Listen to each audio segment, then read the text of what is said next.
जय जय वो शुद्धे उदारे प्रसिद्धे अनवरत आनंदे वर्षतीये. ज्ञानेश्वरीच्या 12व्या अध्यायाचं चिंतन आपण करत आहोत आणि 12व्या अध्यायातील ही प्रथम क्रमांकाची जी ओवी आहे तिचं काही चिंतन आपण गेल्या पाठामध्ये करण्याचा प्रयत्न केलेला आहे. ज्ञानोबाराय हे आपल्या श्रीगुरूंच्या कृपादृष्टीला माता असं संबोधून वर्णन करतात की हे गुरुकृपादृष्टी आई, तू शुद्ध आहेस, पवित्र आहेस, उदारतेच्या बाबतीमध्ये प्रसिद्ध अशी आहेस आणि जगावर अखंड आनंदाचा वर्षाव करणारी तू आहेस. तुझा जय जयकार असो. जय जय. संतांचा, श्रीगुरूंचा जो जय जयकार केला जातो तो जय जयकार त्यांच्या ठिकाणी वसत असलेली जगाविषयीची अत्यंत करुणा, त्यांच्या हृदयात असलेली सर्वांप्रतीची जी उत्कट दया आहे, शांती आहे, तिचा काय केला जातो? जय जयकार केला जात असतो. जगामध्ये आपला जय जयकार व्हावा असं सर्वांनाच वाटतं, लक्षात आलं. आणि तो जय जयकार होण्यासाठीच बहुतांशी प्रयत्न मानवाचा आपल्याला दिसून येत असतो. मग आपल्या ठाई काही सद्गुण असोत की नसोत, परंतु आपला जय जयकार मात्र लोकांनी केला पाहिजे. म्हणून मग वेगवेगळी माध्यमं लोक निवडताना आपल्याला दिसून येतात. लक्षात आलं का? वेगवेगळ्या माध्यमांचा अवलंब करतात की जेणेकरून लोक आपला काय करतील? जयकार करतील. परंतु इथं ज्ञानोबाराय जय जयकार करत आहेत. लक्षात आलं का? ज्ञानोबारायांनी ज्यांचा जय जयकार करावा असे श्रीगुरु निवृत्तीनाथ महाराज, त्यांची जी कृपादृष्टी आहे तिला आई असं कल्पून या ठिकाणी काय करत आहेत? जय जयकार करत आहेत. जय जय वो शुद्धे उदारे प्रसिद्धे अनवरत आनंदे वर्षतीये. विषय व्याळे मिठी दिधलिया नुठी ताठी ते तुझिये गुरु कृपादृष्टी निर्विष होय. गुरुकृपादृष्टी अथवा कृपादृष्टी असे दोनही पाठ आपल्याला आढळतात. विषय व्याळे मिठी दिधलिया ताठी नुठी म्हणजे आणि गुरुकृपादृष्टी ते तुझिये निर्विष होय.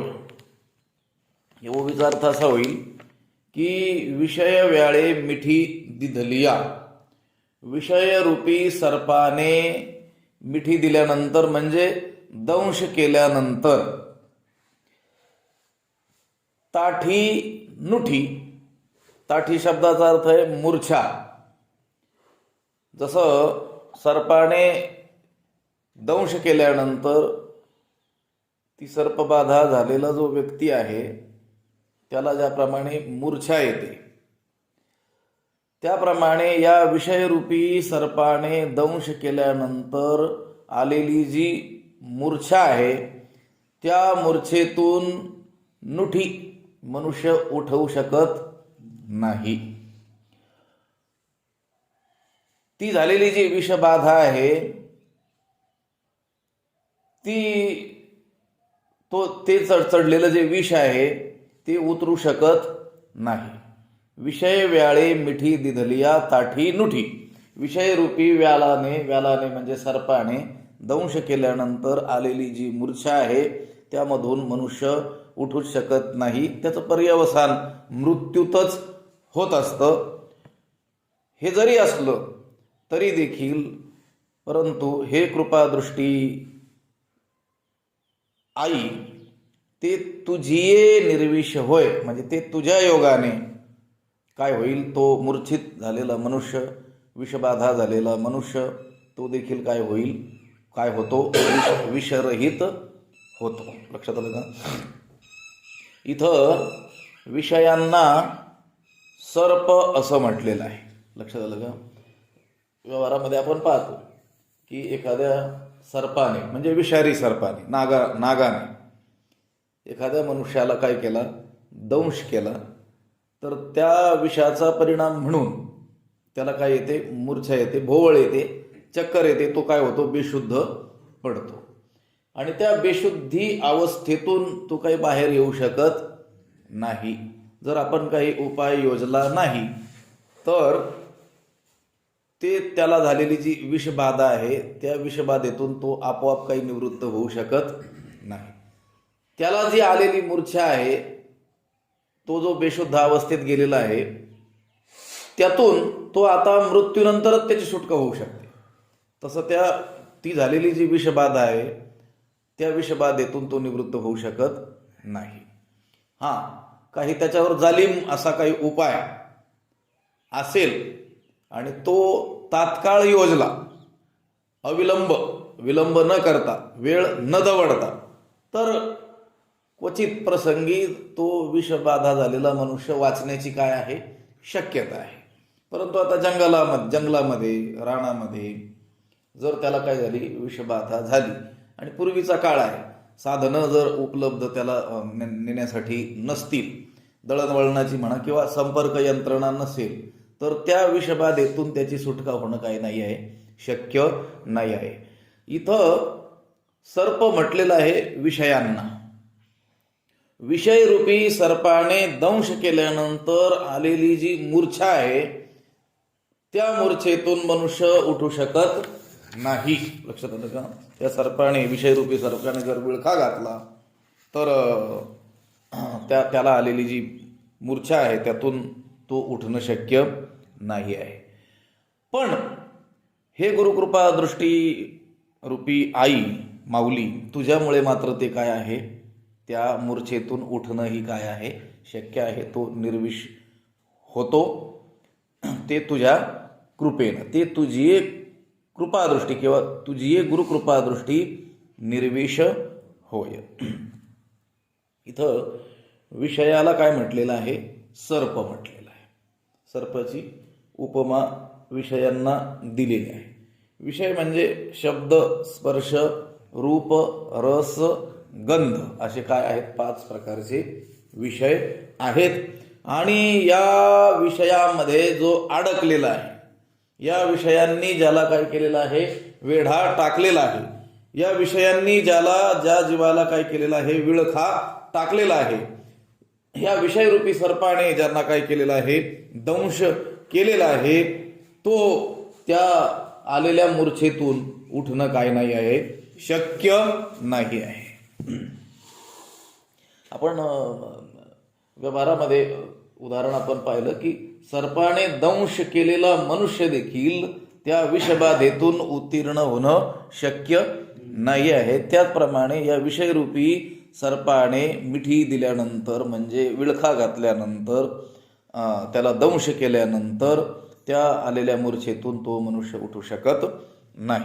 हे तसं विषयरूपी सर्पाने ज्या जीवाला दंश केला म्हणजे जो मनुष्य विषयासक्त झाला, विषयांनी ज्याला वेढा टाकलेला आहे, विषय विळख्यामध्ये जो अडकलेला आहे, तो त्या विषयरूपी सर्पाने केलेल्या दंशाने म्हणजे त्या विषयामध्ये निमग्न झालेल्या त्या जीवाला आता त्यातून बाहेर निघणं शक्य नाही. पण जर त्या जीवावरती श्रीगुरूंची काय होईल, कृपा होईल, तर त्या कृपा सामर्थ्याने मात्र त्याला या विषयांचं चढलेलं जे विष आहे, संसारासंबंधी निर्माण झालेली जी आसक्ती आहे, ओढ आहे, या संसारासंबंधीची जी गोडी आहे, संसारातच जो डुंबून गेलेला आहे, त्याला मात्र त्या संसार विषापासून, या विषयरूपी सर्पाने केलेल्या दंशाने झालेल्या विषबाधेपासून निघणं काय आहे, बाहेर निघणं शक्य आहे. ते तुझी कृपादृष्टी निर्विष होय. विषय व्याळ शब्दाचा अर्थ आहे सर्प. विषयरूपी सर्पाने मिठी दिली या म्हणजे दंश केल्यानंतर. व्यावहारिक सर्प हा ज्याप्रमाणे मनुष्याचा काय करू शकतो, नाश करू शकतो, त्याचप्रमाणे विषयांचा जो केलेला संग आहे तो संग देखील मनुष्याला काय होतो, बाधक होतो. तो अनेक वेळेस जन्म घ्यायला आपल्याला लावतो आणि जेवढ्या वेळेस जन्म झाला त्यावेळेस जातस्यही ध्रुव मृत्यू, त्या नियमाप्रमाणे मरायलाही लावतो. अनंत वेळेस जन्माला आणि मरायला आपल्याला लावणारं हे काय आहे, जहाल असं विष आहे. कोणतं? विषयरूपी विष. विषय सेवितागा जन्म मरणाचा बाधू. विषय सेवन जर मोठ्या आवडीनं मनुष्य करू जाईल तर त्याला या जन्म मरण परंपरेमध्ये अडकावं लागणार आहे. विषयाला सर्प म्हटलेला आहे. विषयाला अनेक ठिकाणी वेगवेगळ्या उपमा दिलेल्या आपल्याला आढळून येतात. विषयाला सागरही म्हटलेला आहे, विषयाला अग्नीही म्हटलेला आहे, विषयाला दरीही म्हटलेला आहे, विषयाला पाशही म्हटलेला आहे, विषयांना विषही म्हटलेला आहे. अनेक गोष्टी. विषयांना उन्मत्त असा जो हत्ती आहे तो हत्तीही म्हटलेला आहे. लक्षात आलं का? या विषय कसे आहेत त्यांनी सांगितलं. हे विषय खोल अशा दरीसारखे आहेत की ज्यामध्ये एखादा जीव पडला तर मग मृत्यू त्याचा काय आहे, अटळ आहे, त्याचा सर्वनाश अटळ आहे. विषय हे कसे आहेत? अग्नीसारखे आहेत. अग्नी हा जसा काय आहे, दाहकत्व गुणाने युक्त आहे. सर्वनाशच काय करून टाकतो तो अग्नी, त्याच्यामध्ये पडलेल्या वस्तूंचा सर्वनाश करून टाकतो, गिळंकृत करून टाकतो. त्याप्रमाणे या विषयामध्ये अडकलेल्या जीवाचाही काय होऊन जातो, सर्वनाश होऊन जातो. विषय हे काय आहेत? पाश आहेत. पाशाने ज्याप्रमाणे मनुष्याची स्वतंत्रता हिरावून घेतली जाते, त्याला स्वच्छंदपणे कुठेही भ्रमण करता येणं शक्य नसतं, ज्याला बांधून टाकलं त्याला, तसं विषयामध्ये जो अडकलेला आहे त्याची जी देखील जी अखंड जी स्वतंत्रता आहे ती देखील काय होते, हिरावून घेतले जाते. विषय शब्दाचा अर्थच आहे, श्रीबंधने नावाच्या धातूपासून हा शब्द तयार झालेला असल्यामुळं विषय शब्दाचाच अर्थ असा होतो की जे बांधून टाकतात ते. जो बांधून टाकतो त्याला काय म्हणतात? विषय. लक्षात आलं? म्हणून विषयांना पाशही म्हटलेलं आहे, विषयांना दरीही म्हटलेलं आहे, विषयांना समुद्रही म्हटलेला आहे, विषयांना विषही म्हटलेला आहे. मुक्तिमिच्छेसी चेत्तात विषयान विषवत्यज, अष्टावक्र गीतेमध्ये दुसऱ्याच श्लोकामध्ये हे वचन आलेलं आहे.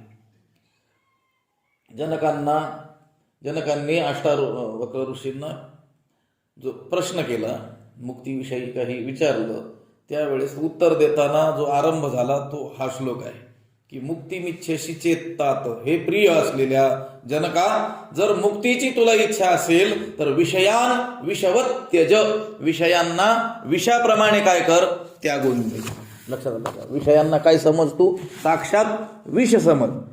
एका ठिकाणी तर असं म्हटलेलं आहे की विषयापेक्षा देखील विषापेक्षा देखील विषय हे काय आहेत, अत्यंत भयंकर आहेत.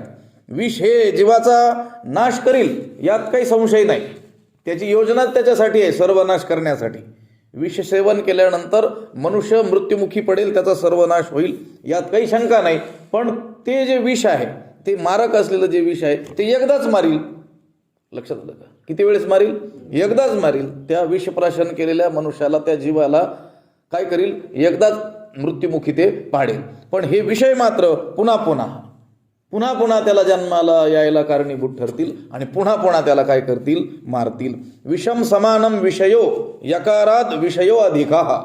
विषय आणि विष हे जे दोन शब्द आहेत त्याच्यामध्ये विषय या शब्दामध्ये यकार अधिक आहे, य हे जे अक्षर आहे ते अधिक आहे.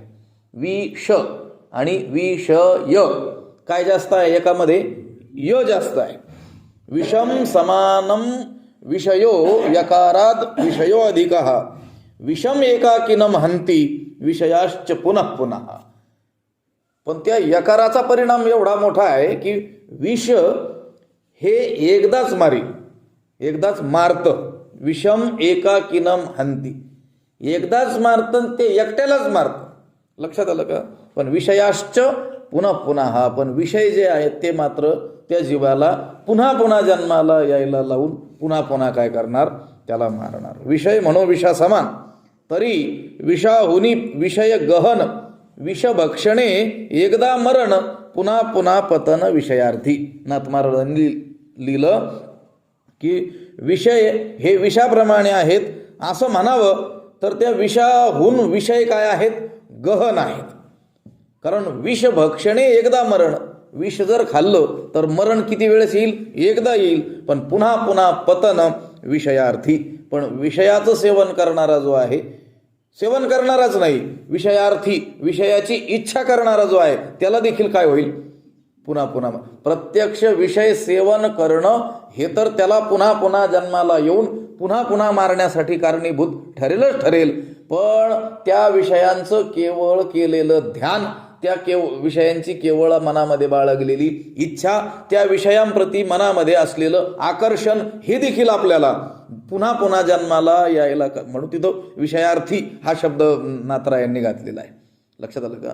विषयाची इच्छा करणाऱ्याला पुन्हा पुन्हा काय करावं लागेल, जन्माला यावं लागेल आणि पुन्हा पुन्हा मरावं लागेल. ध्यायतो विषयान पुंसः संगस्तेषुपजायते, संगात संजायते कामक, कामात क्रोधो विजायते, क्रोधात भवति सम्मोह, सम्मोहात स्मृतिविभ्रमः, स्मृतिरंशात बुद्धिनाशो, बुद्धिनाशात प्रणश्यति.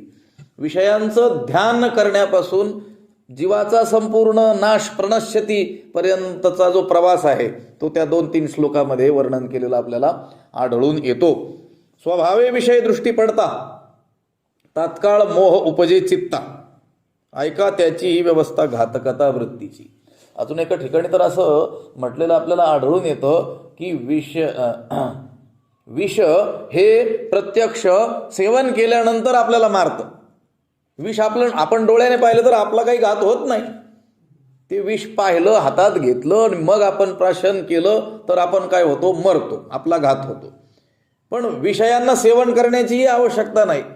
विषय हे आपल्याला केवळ दृष्टीला पडले, लक्षात आलं का, आणि आपण त्यांच्याकडं अनुकूल भावनेनं जर पाहू गेलो तर तेवढ्या पाहण्याने देखील काय होत आहे, आपल्याला आपला काय होतो, नाश होतो, आपला काय होतो, घात होतो. म्हणून विषय हे विषापेक्षा देखील काय आहेत, मारक आहेत.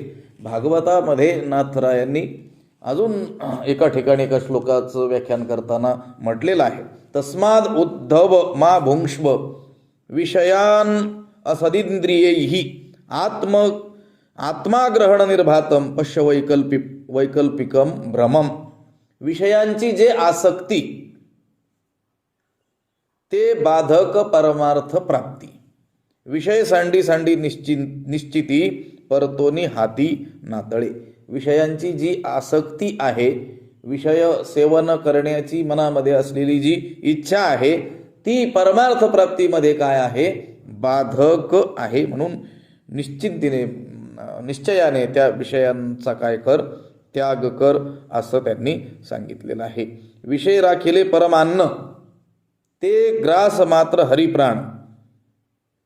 विष एकदा मारक जाण आणि विषय पुन्हा पुन्हा मारक. एखाद्या सुग्रास अशा पक्वान्नामध्ये, अन्नामध्ये जर आपण विष कालवलं तर एक घास देखील आपण खाल्ला तर आपला काय होतो, प्राण जातो. पण ते जे विष आहे, ते अतिशय हाल मारक असलेलं विष आहे, ते एकदाच मारील, पण विषय पुन्हा पुन्हा मारक. पण विषय हे जीवाला काय करतील, पुन्हा पुन्हा जन्माला यायला लावून पुन्हा पुन्हा काय करतील, त्याला मारतील. इथं विषयांना काय म्हटलेलं आहे, व्याळ असं म्हटलेलं आहे. विषारी असा सर्प.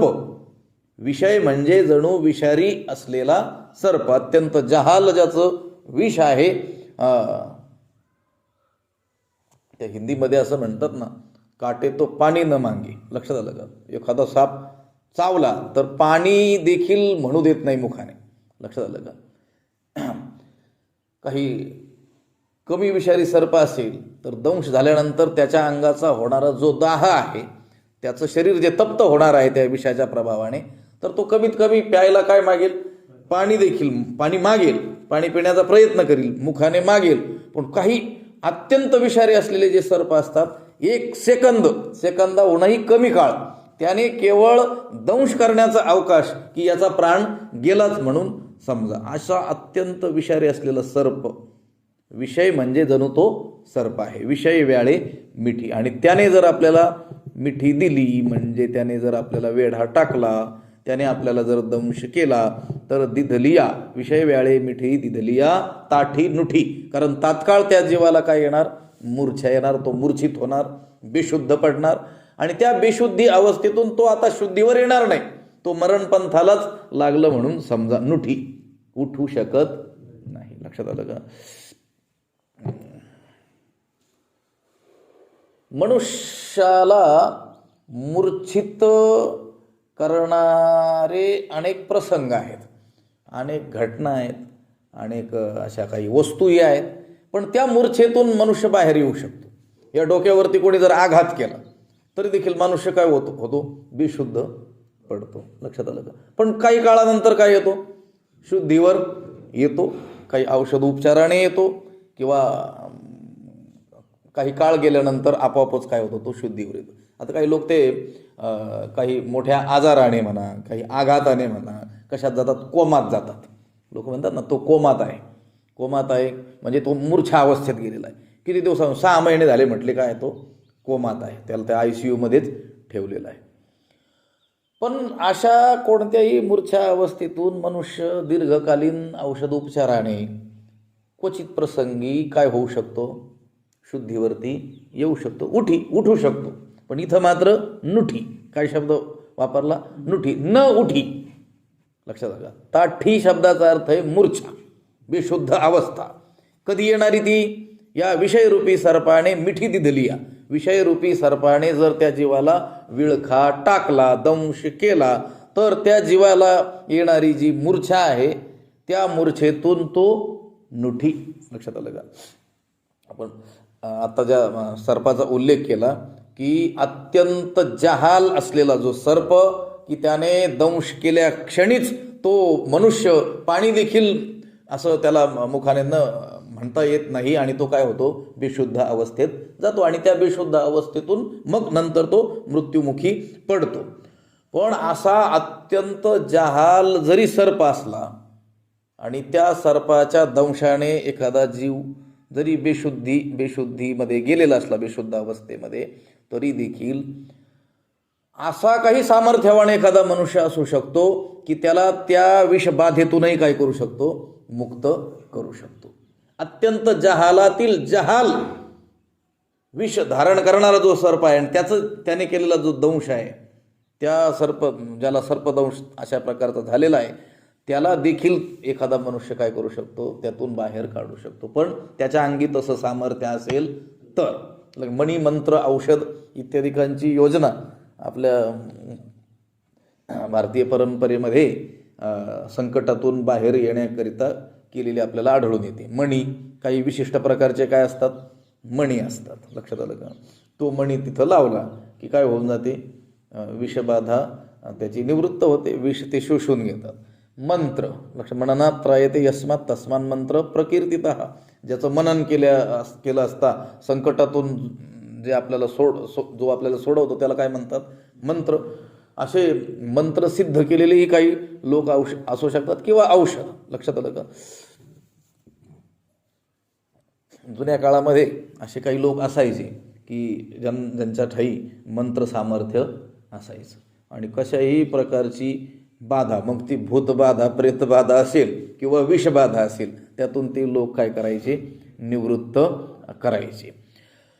त्याचप्रमाणे हे जे श्रीगुरू आहेत किंवा श्रीगुरूंची जी कृपादृष्टी आहे, त्या कृपादृष्टीमध्ये मात्र असं विलक्षण असं काय आहे, सामर्थ्य आहे की त्या सामर्थ्याने हा विषयरूपी सर्पाने दंश केल्यानंतर मूर्छित झालेला जो जीव आहे, विषबाधा झालेला जो जीव आहे, विषयांची विषबाधा, तो देखील काय होतो, त्यातून निवृत्त होतो. ते तुझी कृपादृष्टी निर्विष होय. आता या विषयासंबंधी बोलण्यासारखं खूपच आहे. लक्षात आलं का? विषयांना सर्प का म्हटलं गेलं, लक्षात आलं का? विषय कसे बाधक आहेत, विषयामध्ये जीव कसा अडकला जातो. लक्षात आलं का? जसा सर्पाने दंश केल्यानंतर त्या विषप्रभावाने जीव जसा मूर्छित होतो, तसाच हा विषयरूपी सर्पाने दंश केलेला मनुष्य मूर्छित होतो. म्हणजे नेमकं काय अशा अनेक गोष्टी आहेत. आचार्यांनी या विवेक चूडामणीमध्ये एक विषय निंदा प्रकरण म्हणून 5-7 श्लोक त्या ठिकाणी दिलेले आपल्याला आढळून येतात. त्याच्यामध्ये त्यांनी वर्णन केलं, शब्दादिभिः पंचभिरेव पंचत्व मापुः स्वगुणेन बद्धाः कुरंग मातंग पतंग मीन भृंगानर पंच भिरंजितः किम. त्यांनी असे 5 गोष्टी आपल्या समोर ठेवलेल्या आहेत. जसे पंचविषय आहेत, शब्द, स्पर्श, रूप, रस, गंध. आणि त्या एका विषयाच्या आसक्तीनं आपल्या जीवाचा सर्वनाश करून ज्यांनी घेतला असे जे जीव आहेत त्यांची देखील उदाहरणं आपल्यासमोर ठेवलेली आहेत. विषय आहेत 5 आणि त्या 5 विषयांपैकी केवळ एका विषयामध्ये आसक्ती केल्यामुळं फलस्वरूप त्यांना काय प्राप्त झालेला दिसून येतो? मृत्यू किंवा त्यांचा सर्वनाश झालेला आपल्याला दिसून येतो. जसं शब्द विषय आहे, स्पर्श विषय आहे, रूप विषय आहे, रस विषय आहे आणि गंध विषय आहे. तर त्या एका विषयाची आसक्ती त्या जीवाने धरल्यामुळे, त्या प्राण्यांनी धरल्यामुळे, पक्ष्यांनी धरल्यामुळं त्यांचा काय झाला? सर्वनाश झाला. पण मनुष्यामध्ये मात्र या 5ही विषयांची काय आहे? आसक्ती आहे. मग त्याच्या होणाऱ्या सर्वनाशापासून त्याला कोण वाचवू शकतं? त्यांनी सांगितलं, कुरंग मातंग पतंग मीन भृंग. कुरंग म्हणजे हरिण, मातंग म्हणजे हत्ती, पतंग म्हणजे त्या दिव्यावर झडप घालणारा तो पतंग, मीन म्हणजे मासा आणि भृंग म्हणजे मधमाशी. या एकांनी भृंग म्हणजे मधमाशी किंवा तो मधसेवन करणारा भृंग, ते एका विषयामध्ये अडकले आणि त्यांनी काय केलं? आपला सर्वनाश करून घेतला. जो शब्द विषय आहे त्या शब्द विषयामध्ये कोण अडकलं? हरिण. हरणाला शब्द हा अत्यंत काय आहे? प्रिय आहे. तो पारधी त्या हरणांची शिकार ज्यावेळेस करायची असते त्यावेळेस तो काय करत असतो?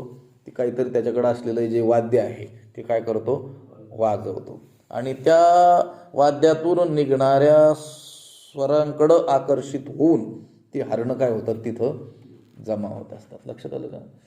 त्या शब्द विषयाला भुलल्यामुळं. आता हा जो पारधी आहे तो जो त्या यंत्राद्वारे त्या वाद्यातून जो स्वर काढतो आहे तो कशाकरता काढतो आहे? हरणांना आकर्षित करण्याकरिता आणि आकर्षित करून त्यांचा घात करण्याकरिता, त्यांचा नाश करण्याकरिता. आणि ते हरणं देखील त्या शब्दाकडे आकर्षित होऊन त्या पारध्याच्या जाळ्यामध्ये काय होतात? अडकतात. तो शब्द विषय त्यांना इतका प्रिय असतो की आपला होणारा जो सर्वनाश आहे तो त्यांना दिसत नाही. आणि केवळ त्या शब्द विषयाची अत्यंत आसक्ती त्या हरणाच्या ठिकाणी असल्यामुळे तो काय होतो? आपल्या प्राणाला मुकतो. मातंग म्हणजे हत्ती, तो स्पर्श विषयाला अतिशय भुललेला असतो आणि स्पर्श विषय प्राप्त होण्याकरिता तो आपल्या जीवाचा काय करतो? सर्वनाश करतो. हत्तीला ज्याला पकडायचं आहे, धरायचं आहे, ते लोक काय करतात? कागदाची मोठी हत्तीन तयार करतात आणि खाली मोठं खड्डं खांदलेलं असतं आणि त्याच्यावरती काय करतात? गवत वगैरे टाकून असं जमिनीसारखं केलेलं असतं. तिथं मोठा खड्डा आहे हे काही लांबून लक्षात येत नाही, जवळ गेल्यानंतरही लक्षात येत नाही. आणि तिथं ती कागदाची तयार केलेली मोठी हत्तीन त्याच्यावरती ठेवलेली असते. त्या हत्तीनीला स्पर्श करण्याच्या उद्देशाने तो हत्ती ज्या वेळेस येतो जंगलातील त्यावेळेस तो काय होतो? त्या खड्ड्यामध्ये, खणलेल्या खड्ड्यामध्ये पडतो, अडकतो आणि मग त्याला तिथून ते लोक धरून घेऊन जात असतात. म्हणजे स्पर्श विषयाच्या आकर्षणाने त्या हत्तीचा काय झाला? सर्वनाश झाला. तिसरं उदाहरण दिलं त्यांनी, शब्दस्पर्श रूप विषयाला अत्यंत कोण भुललेला आहे? पतंग. तो जो किडा आहे तो काय करतो? पतंगादीपी आलिंगण तेथ त्यासी अचूक मरण तेवी विषयाचरण आत्मघातात, ज्ञानोबारायांनी म्हटलेलं आहे. त्या दिव्याचं जे तेजस्वी रूप आहे त्या रूपावरती तो काय करतोय, झडप घालतोय. आता त्या दिव्यावरती झडप घातल्यानंतर तो जळून काय होणार आहे, मरणार आहे, त्याचा सर्वनाश होऊन जाणार आहे. पण तरी देखील त्या रूपविषयाच्या आकर्षणापोटी, आसक्तीपोटी तो आपल्या जीवाचा काय करून घेतो, सर्वनाश करून घेतो. मोठमोठे लाईट आपण ज्यावेळेस लावत असतो त्यावेळेस देखील ते किडे काय होतात, तिथं जमा होतात. ते जमा होतात म्हणजे कशाला आलेले असतात, तिथं त्या रूपविषयाच्या आकर्षणाने त्या ठिकाणी आलेले असतात आणि तिथं त्या दिव्याच्या उष्णतेने काय होतात, ते जळून खाक होऊन जातात. लक्षात आलं का? आपल्या जीवाचा सर्वनाश होणार आहे हेही त्या विषयांच्या आकर्षणाने प्रेरित झालेला जो जीव आहे त्याच्या लक्षात येत नाही. चौथा विषय कोणता आहे, शब्द स्पर्श रूप रस. रस विषयाला अत्यंत भुललेला कोणता प्राणी आहे, मासा, मीन. लक्षात आलं का? मासा. मासा हा रस विषयाला अत्यंत भुललेला असतो. आमिषाची आशा, गळगिळी मासा, फुटोनिया घासा मरण पावे. तुकाराम महाराजांनी सांगितलं की हे जे मासे पकडणारे जे लोक आहेत ते काय करतात, त्या गळाला काहीतरी आमिष लावतात, मांसाचा तुकडा लावतात किंवा काही अन्नाचा तुकडा त्याला लावतात आणि ते पाण्यामध्ये सोडतात. आता ते खाण्याच्या उद्देशाने मासा येतो आणि तो गळच काय करतो, गिळतो. यावं त्याने काही अडचण नाही, पण आधी बघावं ना तिथं, असं थोडं चाटून बघावं. लक्षात आलं? तो काय करतो, गपकन कधी खायला न मिळाल्यासारखं. लक्षात आलं? आणि मग फुटोनिया घसा मरण पावे. तो गळ जो तीक्ष्ण टोकदार असलेला गळ काय होतो, त्याच्या घशामध्ये अडकतो आणि तो मासा मृत्युमुखी पडतो. काहीतरी एक काव्य सांगत असतात हिंदीमधलं, ते आता मला उपस्थित नाही आहे. तो जो गळ आहे ना, तो गळ त्या माशाला सांगत असतो, म्हणजे मत आ मेरे पास. लक्षात आलं का? माझ्याजवळ येऊ नको, कारण तेरे लिए खडा आहे उभा, म्हणजे वर तुझ्यासाठी काय आहे, उभा आहे. पण ते त्याच्या काही लक्षात येत नाही. तो काय करतो, ते गळ गिळत. असं व्यंग केलेलं आहे गमतीनं त्या कवीनं, असं म्हटलेलं आहे की तो गळ सांगत असतो त्या माशाला, ते आमिष जे लावलेलं आमिष आहे ते सांगत असतं त्याला, त्या माशाला, की माझ्याजवळ काय तू येऊ नको, कारण हे तुझ्या खाण्यासाठी ठेवलेलं नाही, तुला अडकून वरती तुझ्यासाठी एक जण काय वाट तुझी पाहतो आहे. हा मासा नावाचा प्राणी रस विषयाला भुलून आपल्या जीवाचा घात करून घेतो. आणि राहिला विषय पाचवा कोणता, गंध. या गंध विषयाला बोललेला असतो कोण, भुंगा. लक्षात आलं का? शब्द स्पर्श रूप रस आणि गंध. त्या फुलातील ते मकरंद कण सेवन करण्याकरिता भुंगे त्या फुलाकडं काय होत असतात, आकर्षित होत असतात. आता कमळ जे असतं ना, कमळाचं फुल ते दोन प्रकारचं असतं, सूर्यविकासिनी आणि चंद्रविकासिनी. सूर्यविकासिनी जे कमळ असतं ते सूर्य उगवल्यानंतर विकसित होतं आणि सूर्य मावळल्यानंतर काय होतं, ते पुन्हा मिटल्या जातं. लक्षात आलं का? आता एक भुंगा त्या कमळाचा जो सुगंध आहे त्याला भुलून त्या कमळावरती जाऊन बसतो. कमळ कुठं असतं, पाण्यामध्ये. लक्षात आलं का? आणि त्या कमळावरती बसलेला तो जो भुंगा आहे त्या गंधाला भुललेला, तो तिथं बसून त्या गंधाचं मकरंद कणांचं काय करत असतो, सेवन करत असतो. आता त्याने काही काळ बसावं, काही अडचण नाही, परंतु तो त्या गंध विषयामध्ये इतका भुललेला असतो की आता दिवस मावळल्या जाईल. लक्षात आलं का? आणि हे कमळ मिटेल आणि त्या कमळातून बाहेर पडण्याचा आपल्याला कुठलाही मार्ग राहणार नाही. रात्री हत्ती येतील, त्या कमळाला उपटतील. लक्षात आलं का? पाण्यात बुडवून टाकतील, पायाने तुडवून घेतील, आपला नाश होईल, हे काही त्याच्या लक्षात येत नाही. रात्रीर्गमिष्यति भविष्यति सुप्रभातम, भास्वान उद्देशती हसिष्यति पंकजश्रीः, इत्थम विचिंतयति कोशगतेद्विरेफे हा हंत हंत नलिनीम गज उज्जहार, असं एका कवीनं म्हटलेलं आहे. रात्र होईल, कमळ मिटेल, लक्षात आलं का? आपण त्यात अडकून पडू, आपला सर्वनाश होईल हे त्याच्या काही लक्षात येत नाही. आणि तो कमळदळ चिरून येणे, लक्षात आलं का? कठीण कोवळेपणे स्नेह देखा असं म्हटलेलं आहे ना. जो भुंगा कठीण असे लाकडं देखील काय करत असतो, कोरत असतो. लक्षात आलं का? कठीण असं काष्ठ देखील जो भुंगा काय करतो, कोरू शकतो. ज्या लाकडावरती हत्यारं देखील बोथट होतात त्या लाकडाला देखील कोरण्याची क्षमता असलेला जो भुंगा आहे, तो भुंगा त्या कमळाच्या पाकळ्याला काय तोडू शकत नाही का? नाही. पण त्याच्यावरती असलेल्या प्रेमामुळे, स्नेहामुळे तो काय करत नाही, त्या पाकळीला धक्का लावत नाही आणि काय होतो, स्वतः मरून जातो. तिथं ते मोहाविषयी, स्नेहाविषयी बोललेलं आहे.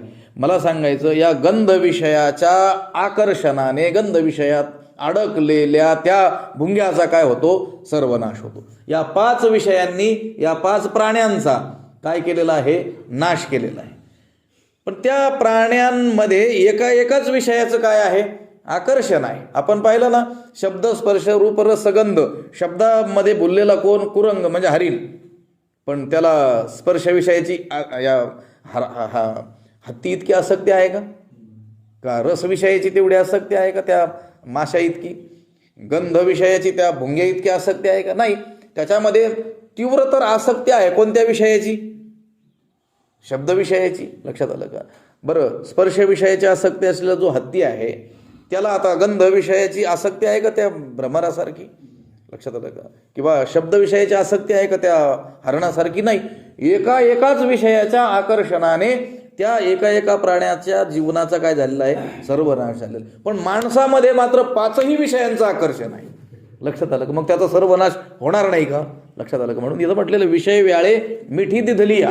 विषय रूपी विषारी सर्पाने ज्याला विळखा टाकलेला आहे, ज्याला दंश केलेला आहे, असा जो जीव आहे की जो मूर्छित गेलेला आहे, ताठी, त्याला जो ताठपणा, लक्षात आलं का, प्राप्त झालेला आहे. विषबाधा झालेला जो मनुष्य असतो त्याच्या शरीराला काय प्राप्त होतो, ताठरपणा काय होत असतो, प्राप्त होत असतो. लक्षात आलं का? तसं या विषयरूपी विषाची बाधा झालेला जो मनुष्य, मूर्छित झालेला जो मनुष्य, ताठ झालेला जो मनुष्य आहे, नका डोळे धुरे भरून काय म्हटलेलं आहे ना, तुका म्हणी लोकीच्या नका डोळे धुरे, डोळ्यात धूर गेल्यासारखं वागू नका. डोळ्यात धूर गेल्यानंतर काय होत असतं, पुढचं दिसत नाही. तसं अनेक लोकांच्या डोळ्यात वेगवेगळे धूर गेलेले आढळतात. काहींच्या डोळ्यात संपत्तीचा धूर गेलेला असतो, काहींच्या डोळ्यामध्ये सत्तेचा धूर गेलेला असतो, काहींच्या डोळ्यामध्ये सामर्थ्याचा, शक्तीचा, विद्वत्तेचा काय झालेला असतो, धूर गेलेला असतो. आणि धूर डोळ्यात गेल्यानंतर जसं पुढचं काय होतं, स्पष्ट दिसत नाही. जे जसं आहे तसं दिसत नाही. तसं या वेगवेगळ्या धुरांनी डोळ्यात गेल्यानंतर पुढचं काय होत नाही, जसं आहे तसं दिसत नाही. म्हणून तुकोबाराय म्हणतात, नका डोळे धुरे. मग साध्या धुरानी जर डोळ्यात प्रवेश केला तर पुढचं जसं आहे तसं दिसत नाही, वेगळंच वागतो मनुष्य. तर मग विषयरूपी सर्पाने विषबाधा झालेला जो मनुष्य आहे त्याला तरी खरं ज्ञान कसं होईल? लक्षात आलं? म्हणून तो त्याचा ताठरपणा, ताठी नुठी, आणि त्याची जी ताठी आहे म्हणजे त्याला आलेली जी मूर्छा आहे त्यातून मात्र तो काय होत नाही, उठत नाही. जसं त्या अत्यंत जहाल विषारी सर्पाने दंश केलेला मनुष्य, मूर्छित झालेला मनुष्य, बेशुद्ध पडलेला मनुष्य आता शुद्धीवर येणं जसं शक्य नाही, तसं विषय व्याळे मिठी दिधलिया नुठी ताठी, म्हणजे ताठी नुठी. हे जरी खरं असलं तरी देखील ज्ञानोबाराय म्हणतात, श्री गुरूंच्या कृपादृष्टीला ते तुझी कृपादृष्टी निर्विष होय. ते मात्र तुझ्या कृपादृष्टीनं काय होणार आहे, निर्विष होणार आहे. दुसऱ्या अध्यायामध्ये एक ओवी आहे.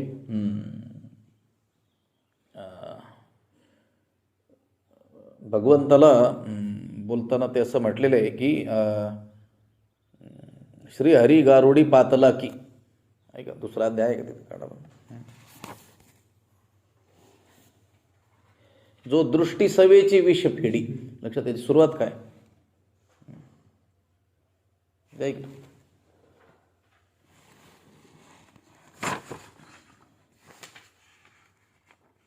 दुसऱ्याच्या सुरुवाती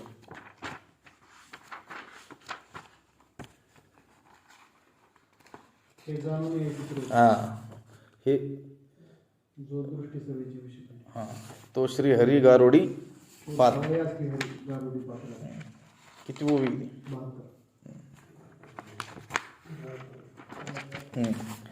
हे बघा. सवर्म हृदय कल्हारी तेथ कारुण्य वेळेच्या भरी लागला म्हणून लहरी भाजेची ना. त्या अर्जुनाचं वर्णन ज्ञानोबराय या ठिकाणी करतात की तो जो अत्यंत मोहग्रस्त झालेला अर्जुन आहे ना, तो जणू काही ज्ञानोबराय म्हणतात की मज पाहता उर्मी नोहे हे अनारीसे गमत आहे, तो ग्रासीला महामोहे काळ सरपे. ज्ञानोबराय म्हणतात की हा जो मोहित झालेला जो अर्जुन आहे ना, मला असं वाटतं की मज पाहता उर्मी नोहे, मला असं वाटतं की त्याला ही उठलेली त्याच्या अंतकरणात ही उर्मी नाही आहे, ही अनारीसे गमत आहे, हे वेगळंच मला काहीतरी दिसतंय. काय आहे ते? तो ग्रासीला महामोहे काळ सरपे.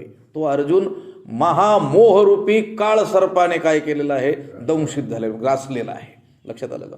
मग आता महामोहरूपी काळ सर्पाने जर तो ग्रासला गेलेला असेल आणि सवर्म हृदय कल्हारी तेथ कारुण्य वेळेच्या भरी लागला म्हणून अत्यंत साहित्याचा तो विषय आहे.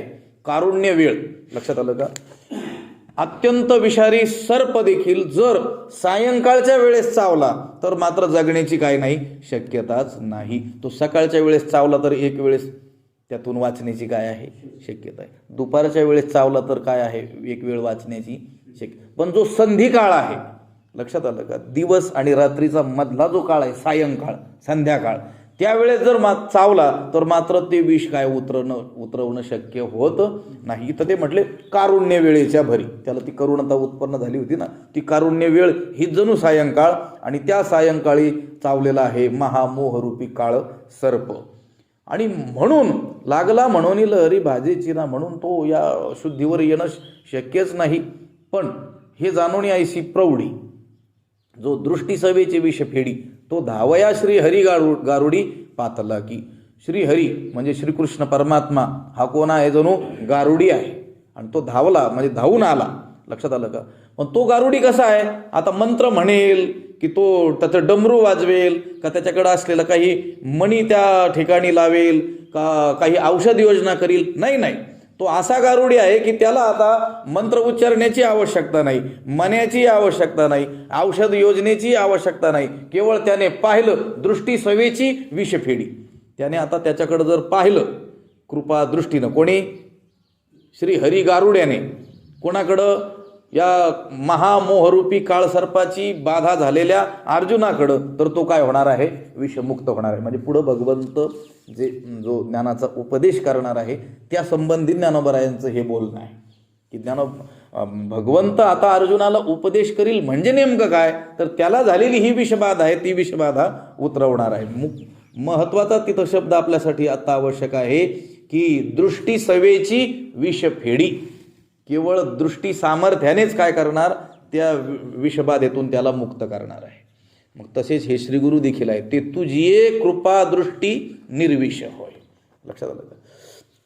असेही काही गारुडे आहेत की जे केवळ आपल्या दृष्टी सामर्थ्यानेच काय करतील? त्याची विषबाधा उतरवतील. गारुड्याचं जाऊ द्या. असेही काही वैद्य, त्या वैद्यांचा उल्लेख आपल्याला प्राचीन साहित्यामध्ये आढळेल. आणि अत्यंत अलीकडच्या काळापर्यंत देखील असे लोक होते, असं त्यांना प्रत्यक्ष पाहिलेले लोक अजूनही सांगतात की त्यांनी हात लावला की ते माणसं काय व्हायचे? नीट व्हायचे. लोक म्हणतात ना अजूनही त्या डॉक्टरच्या हाताला काय आहे? गुण आहे म्हणतात. लक्षात आलं का? ते त्याच्या ठाई वसत असलेल्या सामर्थ्याचा तो काय आहे? प्रभाव आहे. आता आपण त्या डॉक्टरांचं शिक्षण बघून त्या डॉक्टरांकडे जातो. लक्षात आलं? कधी कधी त्यांचा दांडगा असलेला अनुभव बघून जातो, कधी कधी स्वभाव बघून जातो. असं आपण व्यवहारामध्ये आपलं आचरण असतं की नाही? तर महत्त्वाची गोष्ट कशाला आहे? सगळ्यात महत्त्वाची गोष्ट अनुभवाला. लक्षात आलं का? त्याचा असलेला अनुभव आणि त्या अनुभवाने त्याच्या अंगी आलेलं सामर्थ्य, त्याच्या अंगी आलेलं कौशल्य. लक्षात आलं का? की अशा प्रकारच्या अनेक व्याधीग्रस्त लोकांना त्याने त्या व्याधीतून काय केलेलं असतं? आतापर्यंत मुक्त केलेलं असतं. म्हणून त्याला ते कौशल्य प्राप्त झालेलं असतं, सामर्थ्य प्राप्त झालेलं असतं. आणि मग तो त्याच्याकडे गेलेल्या व्याधीग्रस्त मनुष्याला व्याधीमुक्त करतो. लक्षात आलं का? विषय काय आहे?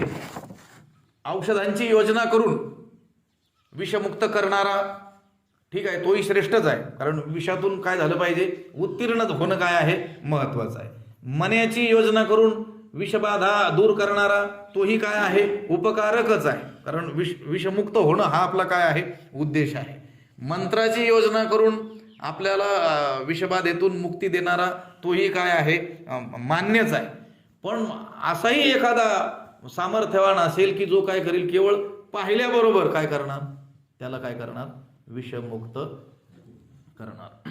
त्याच्या त्या दृष्टीमध्येच एवढं सामर्थ्य असणार की त्याने पाहिलं तरी देखील याला झालेली विषबाधा काय होईल, त्या विषबाधेतून तो उत्तीर्ण होऊन जाईल. जीव हा जो विषयरूपी सर्पाने दंश केल्यामुळे मूर्छित झालेला आहे, त्या जीवाला आता या विषयापासून मुक्ती कोण देऊ शकतं, फक्त श्रीगुरु देऊ शकतात.